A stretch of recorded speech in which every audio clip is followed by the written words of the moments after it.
네, 안녕하십니까. 오늘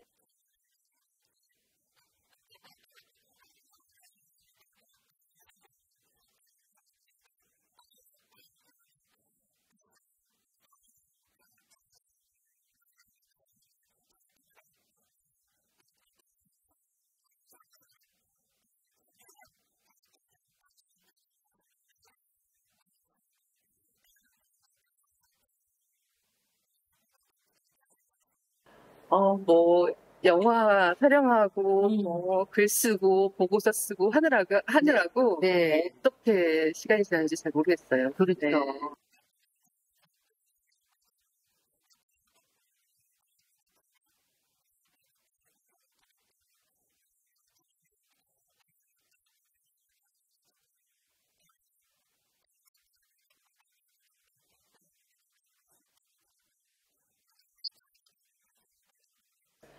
저는 지금 제작하고 있는 영화가 도쿄에 사시는 다큐멘터리의 거장에 대한 이야기거든요. 그래서 작년부터 거의 이웃집 드나들듯이 자주 왔다 갔다 했어요.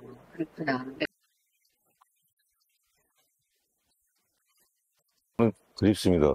저는 2018년까지, 그때는 좀 자주 왔다 갔다 했거든요. 1년에 한 2번 정도는. 네. 못 갔어요. 가고 싶은데. 그렇습니다. 안 불러주더라고. 도쿄 불러준다 그랬거든. 같이 작업하면서. 그래서 뭐 입 싹 씻던데. 기억하셨어요? 그건 아직도?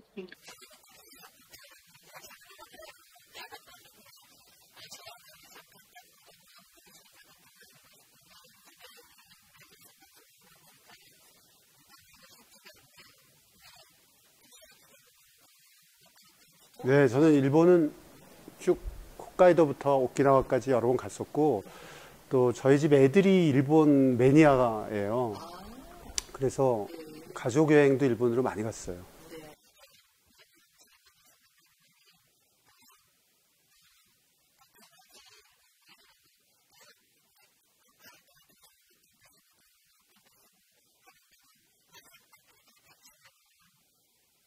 근데 어떻게 기억하면 도모. 좋을까요? 도저. 도모. 도저. 아,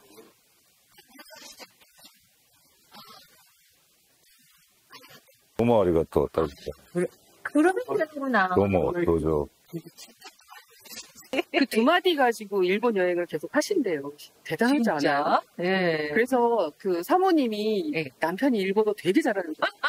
그래서 되게 여유가 있게 하면, 도저 구다사이. 도모 아리가또. 그러니까 또 어떨 때 도모하고 어떨 때 도저하는 거예요? 도모는 자기가 고맙습니다 할 때, 부탁할 땐 도저. 그러니까 보조는 플리즈의 개념이에요. 몰랐어요? 몰랐어요. 그렇게 많이 다녔다면서? 보면은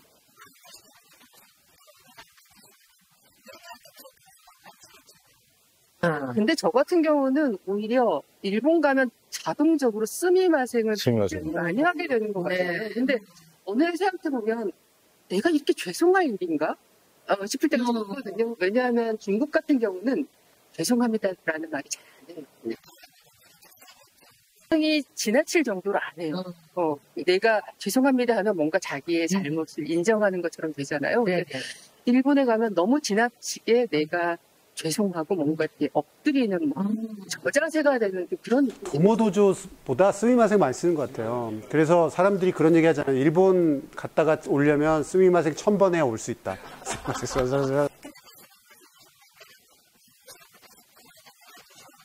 그냥 입에 빈거 아니, 익스큐즈미지, 뭐, 익스큐즈미. 보통은. 그렇죠. 그 일본에서, 호텔에서 왜, 일본어 잘하는 후배한테, 네. 야, 커피 한 잔만 시켜라. 그랬는데, 한 1분 30초 걸리는 거예요. 그래서 뭐 시키는데, 이렇게. 그러니까 되게 많은 거야, 이 앞에.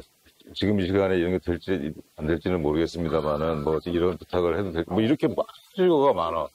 그래, 결국 커피 됩니까? 이건데, 우리는 지금 커피 2잔이요. 이러면 끝나는데, 일본은 그런 식으로 얘기를 해요. 절차가 중요하고 앞에 뭐가 있어요. 번거로운데, 하여튼 수식이 많아. 왜냐하면은, 무사사회잖아요. 네. 사무라이들이, 그 독고와 막고 시대 사무라이들이 행정했잖아요. 그래서 칼을 쳐다녔단 말이에요. 에도 시대의 30%인가 40%가 개죽음이래요. 길 가다가 왜 우리 술 먹다가 뭐야 너는 이런 빠가야 막. 우리는 뭐 너랑 임마 뭐 이렇게 하잖아. 근데 그게 없어 그냥 빠가요. 그래가지고 그래서 항상 이렇게 예의가 바른 거야. 언제 칼 뽑을지 모르니까.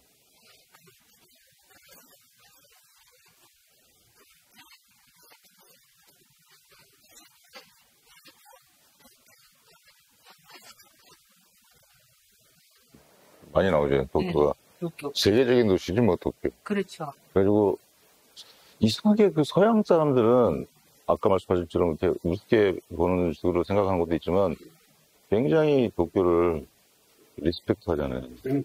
전통과 최첨단이 공존하는 도시처럼. 네. 그런 게 보편화돼 있어. 근데 그걸 가장 큰 이유 중에 하나는 영화 때문이야. 영화가 일찍부터 세계적으로, 요즘은 좀 안 그렇지만, 그 영향이 큰 거라고 생각합니다.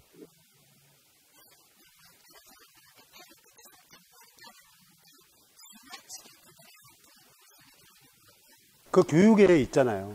교육에서 제일 중요하게 생각하는 게 이찌넨마예요. 1인분을 해라. 학교에서 이렇게 가르쳐요. 넌 1인분을 못하면 별로 그 바람직하지 않은 인간형이야. 이런 식으로. 그래서 되게 많이 나와요. 이찌넨마이가 많이 나와요. 내가 1인분을 하겠습니다. 저는 이 조직에 들어가서 1인분을 할 거예요. 그러니까 내 맡은 임무와 소임을 다 한다. 그런 건 많이 나오잖아요. 같은 데서 철도원들, 나는 철도원이야. 나의 소명을 다 할 거야. 이 시간 1분이라도 늦으면 안 돼. 사고가 나면 나는 죽음이야. 철복할 거야. 이런 게 교육적으로 퍼져 있어요. 그게 약간 신분제 사회의 그 끈이 굉장히 오랫동안 지속되고 있고, 그게 장인적인 거하고도 좀 연결이 되는데, 좋은 점을 얘기하잖아요. 아버지가 뭐 했으면 아들도 그거 하고 이런 거. 예를 들면, 우리는 라면집에서 대박 나잖아요? 그럼 내가 지금 라면집 하지만 언젠가 고깃집 할 거야. 이렇게 생각한단 말이에요. 나는 아버지처럼 살지 않을 거야. 돈 벌어가지고 고깃집 할 거야. 근데 거기는 아버지가 50년 동안 라면 육수를 만들었으면 아들도 벨리에서 하는 거야. 그래가지고 막 어떤 라면집에 갔는데 화장을 좀 세게 하고 온 친구도 있으면 막 나가라고 그래, 주인이. 아니, 냄새를 못 끼들다 이거지. 그래서 내가 속으로는 꼴값을 하네. 그러면서 먹었는데, 진짜 맛있어. 그런 게 있지. 그래서 계속. 근데 우리는 옛날에 신장 기업이라고 했었잖아.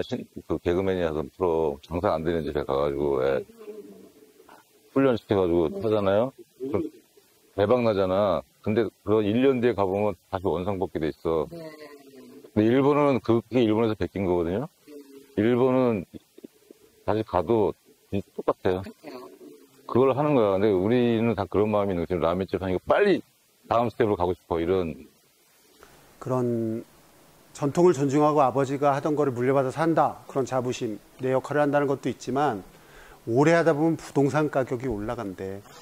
그래서 아버지 그거를 받으면 그냥 그거 받는 것만으로도 꽤 큰 돈이 된다. 그런 것도 있다. 그런 것도 있지만 사실은 저는 달리 보는 게 그 어떤 신분제도가 보이지 않게 내려오는 것도 있지만 뭔가 그 선을 넘지 않는 그런 문화가 이렇게 좀 내려온 게 아닌가. 그러니까 내가 이것만 할 놈이 아니야 하고 다른 걸 침범하는 게 아니라 그 자리에서 선 넘지 않고 최선을 다하는 것, 그런 것들이 약간 일본인의 기질이 아닌가 하는 생각이 듭니다. 그냥 아버지가 하라고 하셨고 부동산 가격도 있고 또 뭐 의미도 있고 그러니까 한다지 난 이게 너무너무 좋아. 꼭 이거 그런 느낌을 받았어요. 제 개인적인 느낌입니다. 그래서 사람 사는 건 다 비슷하지 않나?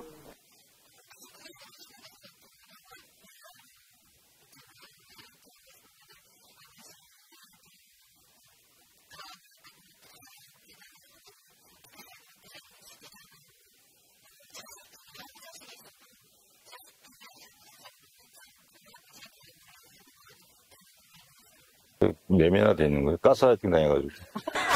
맞아, 가스라이팅 있죠. 근데 저는 근본적으로는 우리도 비슷한 이야기인데 이제 살다 보면은 생각을 하잖아요. 나는 왜 살지? 내 의미는 뭐지? 뭐 나는 방송인으로 이름을 내는 게 의미야? 이런 생각을 하잖아요. 근데 일본 사람들도 할 거 아니에요. 근데 일본은 그 장인의 대를 이은 사람뿐만 아니라 회사원들도 약간 뭐라 그러지? 현실에서 내가 이런 조건에서 그때 김영진 교수님이 중국 사람이랑은 달리 중국 사람을 이렇게 부감으로 본다면 일본 사람들은 이건 뭐 어차피 피할 수 없는 거고 그러니까 열심히 하고 내가 여기에 의미를 부여하자. 그래서 열심히 하는 게 있는 것 같아. 운명으로 받아들이는 그런 부분들이 있고 의미를 일상에서 부여하는 거죠.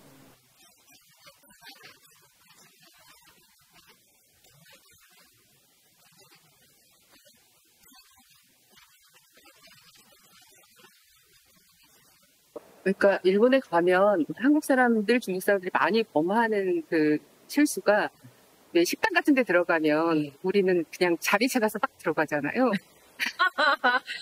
일본에서는 정말 너무너무 달래라는 거죠. 근데 이제 빨리 좋은 자리 설치하려고 들어가는 거, 뭐 그런 거. 그리고 또 하나 놀랐던 게 우리는 왜 휴대폰 같은 거 충전할 때 이렇게 보이면 카페나 뭐 편의점이나 무조건 꽂잖아요. 일본에서 그랬다 큰일 안 돼요. 그래요? 전기 도둑이 된대요. 그래서 그러는 거 좀 쓴다고? 절대 안 된대요. 그거는 전기를 몰래 도둑질하는 거와 같기 때문에 반드시 정말 해야 될 일이 있다면 꼭 익스큐즈를 하고 해야지. 네, 근데 우리는 막 이미 몸이 기억하고 막 이렇게 넣잖아요. 절대 안 된다고 해. 너무 보시면 안 돼요. 아니, 너무 예의 바르게 말하니까. 우리는 옛날에 오키나와에서 코미디 영화제를 만들었어요. 네. 초청을 받아서 갔는데, 네. 나 진짜 너무 황당한 게 첫날 통역이 하나 붙었거든요. 네. 어딜 꼭 가야 되는데, 그 강당에 한 300명 정도 기자가 있죠. 네. 뭘 하냐 봤더니, 뭐, 읽어요, 그걸, 매뉴얼을. 영화 시작 10분 전에는 꼭 입장하셔야 됩니다. 뭐 이런 것들을 2시간 동안 읽어야 되는 거예요. 그래서, 뭐 이런 빠가야라는 소리가 있어. 그리고 2명을 더 저희가, 한국 사람이 2명 더 있었거든? 야, 철수. 그러니까 통역이 난리가 났어. 김상 이러시면 안 됩니다. 막, 뭐라는데 우리가 지금 영화제 몇 번 갔다 왔는데 그거 무슨, 그거를 하고 있냐고 바보들 아니야? 그래서 나왔는데, 평양영화제 간다, 알았잖아. 왜냐면, 영화를 봐야 된다고 오고 싶고. 나 본 건데? 그리고 어디 해변 가자. 또 쫓아와. 김상 이러시면 안 됩니다. 그래서 아니, 그게 무슨 북한이야? 내가 무슨. 그리고 인터뷰를 하면은 그 전에 미리 달라는 거야. 사전 질문 주고. 그 내가 사전 질문 주고 하면 내가 무슨 그 똑같처럼 내가 뭐하러 인터뷰를 해요. 가서 만나서 눈 보고 얘기해야지. 그리고 즉흥적으로 말해야지. 그거 안 됩니다. 그래서 아, 진짜 못 살겠네. 그래가지고. 아니, 진짜로 일본 극장에 가서 영화를 보면, 크레딧이 나올 때 불 켜지는 극장 하나도 없고요. 끝까지 단 한 명도 중간에 나가는 저는 부부 사이에도 선을 안 넘는다라는 말이 있어요. 이불 따로 깔고 자잖아요. 거기. 요즘 영화들 보면 그러지 않던데. 요즘에 안 그런 사람도 있겠지만 원래는 이불을 따로따로 깔고 자요. 물론 선을 넘으니까 애를 만들겠지만 기본적으로는 선이 있다. 그래서 제가 지금 같이 일하고 있는 일본의 코디네이터 선생님한테 한번 여쭤봤어요. 실제 그러냐? 그랬더니 그분은 또 성실하게 조사를 했어. 그래서 이제 저한테 답변이 왔는데, 그 부부들 중에서 62%가 따로 잔대. 따로 자고 처음 신혼 초에는 이제 한 24%가 그러다가 점점 이렇게 높아진대. 그래서 제가 한국의 경우는 어떤가 봤더니 아직도 40%가 각방 쓰면 큰일 난다. 뭐 이런 차이가 좀 있는 거예요. 아니, 각박 쓰는 게 편하지 않나? 그래서 제가 일본에 놀러 갔다가 들은 얘기인데 일본 여자들이 한국 남자들 요새 되게 많이 좋아졌대요. 젊은 친구들. 근데 물어봤어요. 왜 그렇게 그 사람이 뭐가 제일 좋으냐고 그랬더니 아침까지 800회를 해준대. 한국 남자는. 연인이면 800회를 해준대. 근데 드라마가 다 망치고 있어 지금. 아니 거기도 사랑의 표현을 하겠지. 그런데 약간 이제 아니 제 생각에는 이런 건 것 같아요. 그러니까 라인이 있어. 자, 우리가 오늘 사랑을 해. 너가 좋아. 그럼 이렇게 할 수 있어. 그렇지만 나는 너를 존중해. 그러니까 네 라인을 내가 침범하지는 않을 거야. 그리고 800에 좀 팔 아프잖아. 우리는 이거잖아. 내가 아프면 어때? 내가 끝까지 해줄게. 근데 일본은 그러시면 저도 불편해요. 그렇게는 하지 마세요. 이런 거, 문화가 다른 거죠.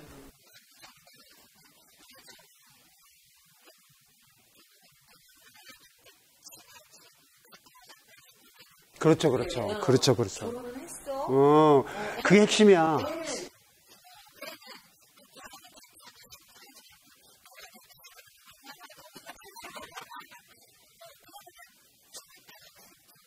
지금 핵심 체크를 하신 거예요. 일본 절대로 안 그래. 그거죠. 네, 절대로 안 그래. 절대로 안, 그쵸? 프라이버시 개념이 너무 없지, 우리. 막 들어오지. 좀 무례해. 야만적이고. 가가야로. 오늘 그 유행어 될 것 같은데. 가가야로. 마루야마 겐지라는 소설가 있어요. 그 소설가 시골에 사는데, 시골은 그런 곳이 아니다라는 수집이 있어요. 그걸 읽어보면, 여기도 똑같네? 이런 생각이 드는 거야. 거기도 한국 시골이 그렇잖아요. 쑥 들어오잖아, 그냥. 이거 뭐, 먹을 건 있나? 뭐 이러면서 막, 남이 살림 막, 밥도 열어보고 막 그러잖아요. 일본도 그런데, 일본 시골이 그렇게 당신들 생각을 그런 곳이 아니라 아주 독설가잖아요, 그 소설가가. 그 정도의 차이가 있지, 얘들도 그렇긴 하는구나라는 생각이 들어요. 그거는 조금 다른 것 같아요. 우리 고여사랑 저랑 그 무인도에 사는 원숭이 찍으려고 일본 깡촌에 가가지고 몇 달 있었던 적이 있었거든요. 그리고 새로 알게 된 신기한 사실은 일본에는 욕이 적어. 욕이 빠가야로, 뭐지? 몇 개밖에 없어. 근데 우리나라는 뭐 무슨 샌프란시스코 바나나 말미샤 일본 영화에 뭐 북극 영화 같은 거 가끔 보면 북극들도 너무 적잖아. 욕을 하네. 맞아. 욕이 몇 개 없어. 그렇네요, 진짜. 네. 진짜로 이렇게 없구나. 영화라서 없는 게 아니야. 그러니까 김영진 교수님 말대로 하면 욕이 진화론적으로 사멸한 것 같아. 욕 많이 하던 놈들은 다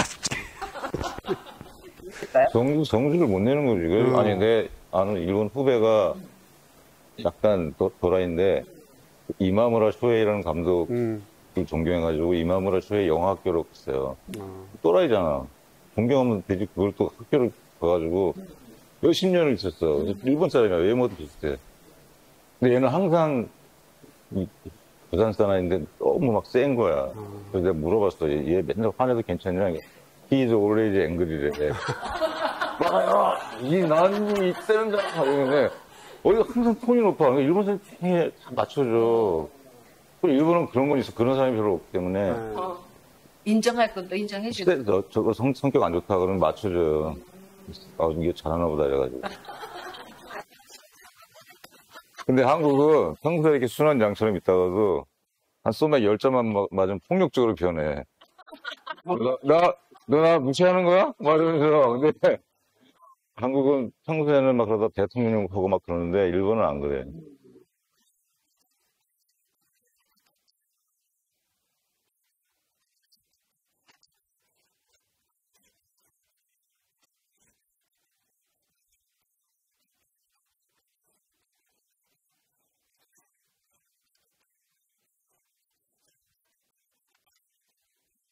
그러니까 선을 넘지 않는다는 건 일본 사람들이 민폐에 끼치는 걸 굉장히 두려워하잖아요. 그래서 왜 지난번에 그 동일본 대지진 때 보면 그 아수라장 속에서도 구호 물자 나왔는데 질서 정확하게 그걸 받아가는 거고 굉장히 놀랐고 또 그 왜 구조된 할머니가 구조대원한테 해를 끼쳐서 죄송하다. 저는 그 말이 너무너무 정말 일본 사람다운 그 한마디라고 생각하거든요.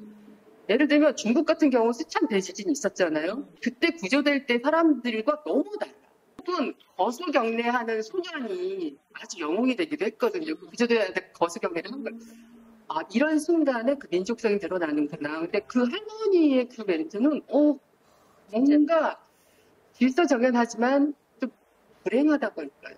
저 정도로까지 자신의 존재에 대해서 민폐라고 생각해야 될까? 뭐 이런 느낌도 들어요. 이것도 근거 있는 건 아닙니다. 추측인데 역사를 통해서 보면 그 생코쿠 시대라고 했잖아요. 춘추 전국 시대에 한 100년을 싸웠잖아요, 지들끼리.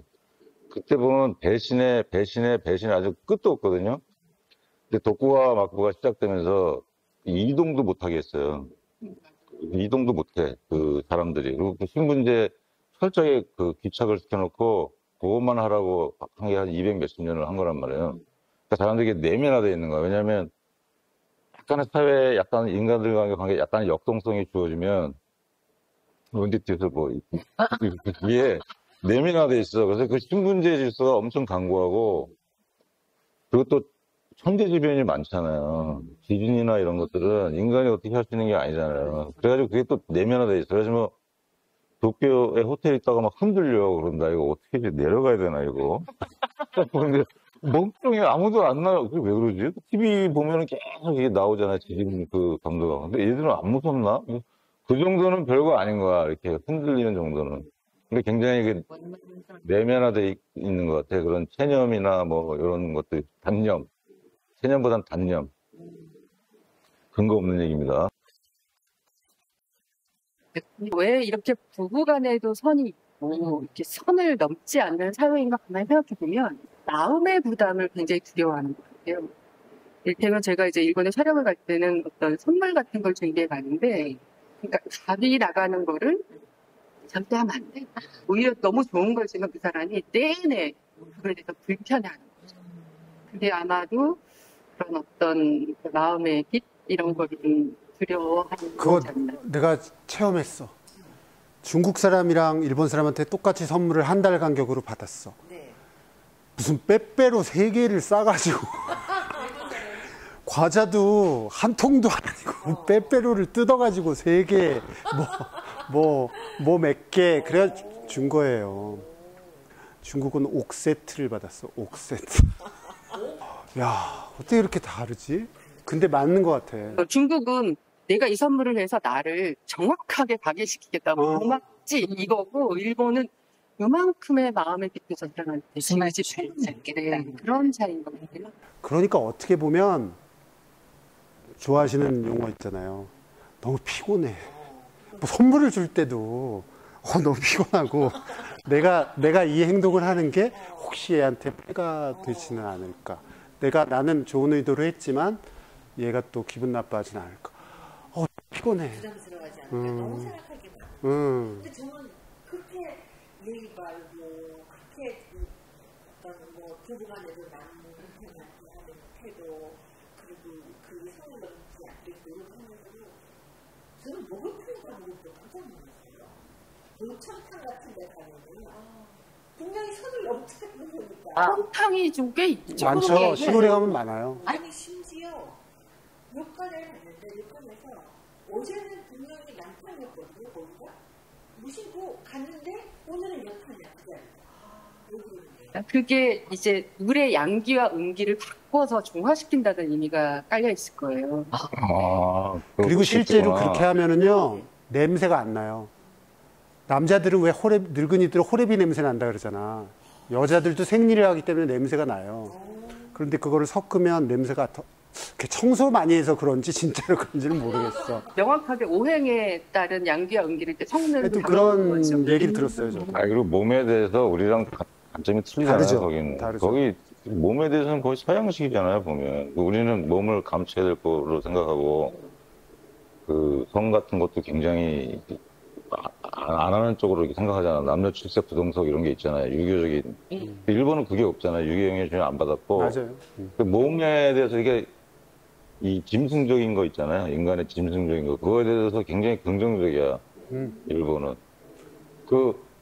얼마 전에 개봉한 오키쿠의 세계인가라는 영화 보면 우리랑 똑같은데 그 인간의 배설물을 그 거름으로 쓰는 그걸 가지고 한 건데 에도 시대에는 그 지치 높은 여성들도 길거리에 가다가 항상 앞에 그 통이 있대요. 그럼 거기다가 볼일 봤대 그냥 까고. 우리 상상할 수 없잖아. 우리가 뭐 짐승이야? 근데 그걸 평민이 아니고 귀족들도 가다가 용변이 급하면 그 앞에 거름통에다가 볼일을 봤다는 거야. 그걸 아무렇지 생각 안 하고. 이거 완전히 우리랑 우리 뭐 이렇게 우리 무슬람처럼 옛날 여자들 이렇게 하고 다니잖아요. 일본은 그런 문화가 아니에요. 맞아요. 그래서 그 에도 시대 때 글 보면 그런 위에 있는 쇼군이나 이런 사람들이 그런 말 해요. 허리 아래 것은 굳이 말할 필요 없다. 아니 말할 필요가 없다. 가릴 필요 없다. 허리 아래 역사에 대해서 논하지 말라. 논하지 마. 그러면 궁금한 게 두 분은 홍탕 가보신 적 있으세요? 여자들은 잘 안 가거든요. 아니, 저도 부끄러워서 못 가. 아니 솔직히 진짜. 나를 이상하게 보시는 것 같아. 진짜 가고 싶었는데 그게 안 맞았어. 사실 저도 이제 뭐 영화에서만 봤는데 워낙 물이 좋으니까 풍요잖아요. 그러면은 일단 물 뭐 얼굴밖에 안 보고 밑에는 안 보인대요. 그래서 잠겨버리면. 맞아요. 그리고 목욕탕에 큰 차이가 있잖아. 일본은 목욕탕에 그냥 일반적인 그때 가면 반드시 수건으로 중요 부위를 가리고 들어가요. 네. 남자들이. 한국 남자는 그냥 들어가니까 가지. 아, 한국 남자들은 그냥 한국 남자들도 이제 요새는 많이 아니까 가리고 들어가지만 일본은 100% 가리고 들어가거든요. 네. 여자도 이렇게 가리고 들어가겠죠. 그럼 뭐 물속에 들어가면 뭐 볼 것도 없네. 그렇지. 근데 어쨌든 우리 고관장님 얘기하시는 대로 음기, 양기 그런 것들이 꺼지는 거가 상당히 이론적으로 의미가 되는 그런 부분입니다. 자, 오늘의 영화 우리 김영진 교수께서 퍼펙트 데이즈를 네. 이 영화 빔 벤더스라고 독일 감독. 네, 네. 굉장히 나이 드신 분인데 음악에도 관심이 많고 그 부인도 이 영화 보면 맨 마지막에 부인이 찍은 사진 나오잖아요. 그 예술가 부부인데 되게 70년대 80년대에 엄청 떴다가 한동안 좀 저조했어요. 근데 그 일본 의뢰를 받아가지고 화장실? 도쿄에 그 무슨 구에 화장실 프로젝트 약간 홍보 영화처럼 이렇게 돈을 받아서 했는데 예술을 했어. 근데 이 사람이 그 오디아스라는 일본의 감독을 존경해가지고요. 1985년인가에 도쿄 가라는 다큐멘터리를 찍었어요. 50년대 도쿄와 80년대 도쿄가 어떻게 달라져 있을까. 그래서 오주, 묘주까지 참배가는 내용을 다큐멘터리에 찍었어. 그동안 오주 주변의 사람들 인터뷰하고 도쿄를 막 헤매고 다니고 이런 걸 찍었거든요. 도쿄를 자주 왔다 갔다 하는 사람이에요. 잘 알아. 그래가지고 영화를 찍었는데 갑자기 회춘을 한 거야. 제 생각으로는. 영화가 엄청난 뭐 스펙타클이 나오고 이러지 않아도 일상의 루틴을 찍는데 우리 계속 얘기하잖아요. 요만큼의 차이, 디테일한 거에 대한 집착. 거의 그 수행하는 것처럼 그 한 화장실 청소부의 삶을 묘사를 했어요. 뭐 안 보신 분들이 이제 있으실 테니까 빅브레드스 감독의 영화 퍼펙트 야쿠자 쇼지가 주연을 했고요. 그래서 처음에는 그 영화 선택을 해주셔서 이건 분명히 뭔가 깊이가 있을 거예요. 뭔가 우리한테 얘기하는 사람이 뭐가 있을 건데 진짜 아니 도쿄의 그 공중화장실이 이렇게 멋지고 아름답단 말이야? 예, 그 유명한 건축가들이 참여를 해서 화장실을 만들었는데 그 화장실을 알리기 위한 어떤 다큐멘터리로 빈벤더스라는 분들이 요청했다고 그러죠? 근데 이제 스토리를 만든 거죠. 근데 재밌는 게 야쿠쇼 코지한테는 얘기를 했대요. 이 사람이 전사가 있잖아요. 잘 나가는 삶을 살았다가 뭔가 상처를 받고 혼자 살아가는 거잖아요. 그 전사는 야쿠쇼 코지한테는 얘기를 해줬대요. 뭐 이렇게 군 재벌급에 뭐 이렇게 살다가 뭐가 가족 간의 상처 때문에 그렇게 사는 것이다. 근데 영화에는 안 나와, 그거를. 그 포인트가 아니에요. 보통 극영화 같으면은 이 사람이 왜 사는지, 뭐 회상 장면 통해서 뭐 해야 될 텐데. 촌스럽게 갈 수도 있는데 전혀 아니고 그 매일매일 우리는 무감각하게 살아가잖아요. 오늘 점심 뭐 먹을까? 대충 때우자. 근데 거기 보면은, 야, 그 우동 한 그릇을 먹어도 그렇게 제대로 먹고 느끼잖아. 저건 내가 좀 한동안 방기하고 있던 감각이다. 이런 생각이 들었어요. 그게 되게 중요하구나. 그리고 우리 뭐, 한번 절에나 들어갈까 생각하잖아요. 들어갈 필요가 없어. 그냥 여기서 이렇게 살면 돼. 이게 수행이야, 이게 수행이야. 저도 2번 봤어요. 영화 스토리 좀 정리 한번 해보세요. 스토리는 뭐 청소하시는 효지 그분이 일상을 그냥 쭉 보여주는 건데 뭐 소소한 다른 일들이 일어나죠. 뭐 조카가 찾아오기도 하고 뭐 친하게 가던 그 스낵바 집 여주인이 뭐 옛 남편을 만나기도 하고 그런 게 있는데 그냥 일상이죠. 그런데 저는 요즘에 몇 년 동안에 본 영화 중에 최고였어요. 최고였어. 어떤 부분이요? 저는 제일 컸던 게 일단 지나간 일은 돌아보지 않는다라는 그 느낌이 너무 좋았고 그 다음에 일상이라는 것을 이렇게 발견하는구나. 그런 것들도 너무 좋았고 말씀하신 대로 우리는 다큐하니까 이 방송국에 길들여져서 다 설명해 주잖아요. 그 옛날 얘기가 안 나온 게 너무 좋은 거예요. 그 상상력을 발휘시켜주고, 그리고 제일 좋았던 건 저는 이 영화를 보면서 이 영화는 되게 위대하다라고 생각한 게 떨어진 얘기 같지 않았어. 그냥 내 얘기 같았어. 그래, 나도 이렇게 일상을 살지. 아침에 일어나서 깨서 일을 하러 가고 밥을 먹고 친구를 만나지. 근데 나는 일상을 어떻게 보내고 있지, 얘에 비하면? 그런 느낌? 그렇지. 하루쯤은 그 이제 영화 속에서 나오는 장면인데 하루쯤은 뭐그 머신에서 음료수 깨먹는 거로 부를 수도 있고 바쁘면은 그리고 뭐 하루쯤은 목욕을 안 갈 수도 있고 한데 그걸 하나도 안 끊고 처음에서 영화 한 30분 정도는 좀 지루하다. 맞아요. 왜냐하면 디테일을 담았어. 아주 세세하게. 네, 근데 그게 다 이유가 오늘 주제에 그 선을 넘지 않는 거 있잖아요. 그 이 영화에서도 보면 그게 있어요. 본질적으로 그 조카가 그 말썽꾸러기 여자 조카가 삼촌 사는 거 보고 약간 경도되잖아요. 근데 그런 얘기 하잖아요. 그 우리가 보는 건 다르다. 각자의 그 삶이 있는 거고 이 일자가 되는 거를 원하지 않는다고 그 히라야 말하는 삼촌이 너는 우리가 똑같이 봐도 너가 보는 거랑 내가 보는 건 다르다. 이게 있고 거기 그 헌책방 가잖아요. 그 헌책방 주인이 또 고우주야. 그 책은 괜찮지. 이게 너의 안목은 괜찮네. 뭐 이러는데 그 패트리샤 하이스미스라는 유명한 작가의 단편집을 한단 말이에요.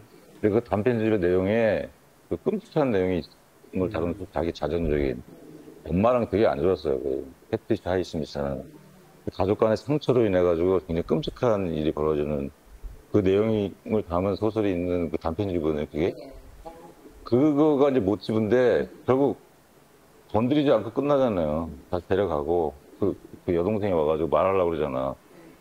하지 마. 이렇게 보내잖아. 그러니까 이게 선을 넘지 않는 그게 굉장히 미시적이고 아주 조심스럽고 치열하게 자기만의 영역을 지키며 살아가는 그런 굉장히 일본적인 게 있어요. 그 영화에. 그리고 일본인의 삶을 굉장히 보여주는 부분이 있어요. 많은 일본인들이 저렇게 살거든요. 그게 뭐냐면 제가 느낄 때는 어디 별나라로 갈 꿈을 안 꾸는 거예요. 나는 별나라로 못 가잖아. 내가 청소 보면 청소를 해야 돼. 그럼 청소를 하면서 발견하는 거예요. 기쁨을. 또 새로운 것들을. 또 여기서 내가 할 수 있는 것들을. 제가 저 영화가 살아있는 영화라고 느낀 게 제 후배 중에 이제 공대를 다니다가 미술을 전공해서 아주 좋은 미대를 가서 설치 미술을 하다가 무슨 사랑의 배신을 당해서 지금 용접공으로 살고 있는 애가 있어요. 대학교 후배인데. 예, 저랑 친한. 걔는 새벽 4시에 가서 용접하고 그 다음에 여름에는 에어컨 설치 이런 거를 해요. 그래서 되게 재밌게 살아요. 근데 걔가 그런 얘기 한 적 있어요. 그러니까 용접을 하는데 대충 용접을 하면 시간도 안 가고 재미가 없대. 자기 용접 되게 열심히 한대. 그럼 용접을 하면서 발견하는 그 기쁨, 즐거움이 있대. 그런 얘기를 들은 적 있거든요. 그러니까 저는 일본에 가서 그런 거 되게 많이 봤어요. 그러니까 알바하는 애들도 우리나라는 그런 얘기 했잖아. 일본 애들은 알바하면서 휴대폰 쓰는 애 없어요. 알바할 때는 알바만 하지 휴대폰 들고 메시지 이렇게 안 해. 그러니까 약간 쇼지처럼 이게 내가 해야 할 일이고 여기서 내가 벗어날 수 없다면 그러면 옛날은 필요 없고 지금은 지금이야. 난 여기서 찾을 거야. 의미와 재미를. 이런 느낌이 있어. 다 효지 같은 게 아니라 같이 일하는 젊은 친구도 그렇죠. 다양한 모습이 있는 거죠. 고감독님 시선에서 봤을 때는 어땠어요? 저는 그 마지막 장면이 굉장히 명장면이잖아요. 워낙 연기도 잘하고. 근데 그런 명장면을 보면 시나리오의 지문이 어떻게 써져 있을까 이게 너무 궁금하지 않아요? 제가 보기에는 휴지 정도의 배우였다면 그렇게 엔딩을 원스를 뭔가를 쫙 적으면서 굳이 지문이 없었어요. 제가 열심히 찾았어요. 그래서 그 시나리오를 찾았어요. 그 부분에 대단하다. 집요하다. 그러니까 또 너무 궁금하잖아. 그리고 제가 옛날에 시나리오를 공부할 때 일본 시나리오를 공부 되게 많이 했거든요. 보면 지문이 굉장히 깊어요. 그래서 이제 그 부분에 뭐를 하셨을까 하고 또 그 감독이 원래 좀 약간 영상으로 시를 쓰는 사람이기도 하죠. 진짜 많이 좋겠어요. 네, 이렇게 됐어요. 제가 이제 워딩이 정확하진 않은데 거의 정확할 거예요. 그리고 백미러에 비친 히라야마의 눈에 눈물이 보인다. 하지만 결코 슬퍼 보이진 않는다. 그는 지금부터 그가 스스로 선택한 일을 하기 위해 일터로 향한다. 마지막이 있어요. 바로 그에게 다른 인생이 있었을지도 모르지만 점점점 끝이에요. 마지막 질문. 그냥, 마지막 질문이 그냥 문학이네, 문학. 어. 질문이. 시네. 근데 이제 그 야쿠쇼 코지의 그 인터뷰를 들어보니까 그 자기가 그렇게까지 이제 슬퍼질지도 몰랐어. 일본의 그 자가 운전자가 있는 운전수가 따로 있는 차를 타고 다니는 사람이 몇이나 되겠어요. 근데 그 여동생은 그런 사람이었단 말이에요. 저는 그 표정에서 오빠가 그렇게 화장실을 하는 거야. 그런데 거기에 아까 말씀하신 뒤에 얘기가 빙산처럼 너무 많은 것 같은 거야. 오빠는 아직도 청소 뭐 이런 거 하고 있는 거야. 그런데 그 뒤에 있는 말이 오빠가 이렇게 살았고 뭐 불화가 있었고 근데 하여튼 그 뒤가 말이 뭐든 그거를 상상하게 하는 그 표정. 그래서 이 감독이 너무 시나리오를 시처럼 잘 썼구나. 그렇다 보니 이런 연기들이 나오는구나 생각이 들었고. 나 오랜만에, 나 요새 영화를 잘 안 보거든요. 요즘 영화 짜증나가지고. 일단 말이 너무 많아. 그리고 다들 좋다고 하는 드라마도 잘 안 봐. 왜냐면은 말하잖아. 뭐 글로이 이런 거 보다가 심하던데. 뭐. 근데 거기는 얘기를 안 하잖아요. 우리는 실제 삶에서는 그렇게 얘기 많이 안 하거든. 함축적인 게 많단 말이에요. 그렇죠. 그리고 영화적인 맛이 있는 영화 요즘 별로 없는데 간만에 내가 좀 올드해서 그런지 몰라도 음악도 딱 우리 취향이야. 음악이 최고였죠. 그래서 저는 오히려 감독이 이 사람의 그 과거를 얘기하지 않았다고 하지만 저는 음악에서 얘기했다고 생각해요. 맞아. 한국에서 왜 하우스 오브 더 라이징 그런데 그 영화 그 가사가 그런 거잖아요. 아빠랑 사이가 되게 안 좋은 아빠는 노동꾼이고 엄마는 재봉하고 아빠를 증오하는 게 나오잖아요. 저는 노래로 이 감독이 서사를 깐 게 아닌가 하는 생각이 듭니다. 맞아요. 그리고 그야말로 도시 공중 화장실 청소하는 사람인데 왠지 기분 많아. 전부 고소하다. 그래서 딱 그것만 봐도 설명이 굳이 필요 없고 그야말로 거기다 설명하면 빡 소리 나오는 거죠. 그렇죠. 그래서 이 영화 이후에 요즘 그 도쿄의 여행 패턴이 바뀐 게 있는데 왜 여기 시부야에 있는 17개 화장실이잖아요. 네네네. 거기 관광 투어가 된 거예요. 우와, 홍보 완전 성공이네. 제가 열심히 또 찾아봤어요. 찾아봤더니 그게 뭐 한 2시간인데 그 시부야 거길 다 돈대요. 근데 중형 택시로 도는데 이게 한 5,000엔 정도.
와.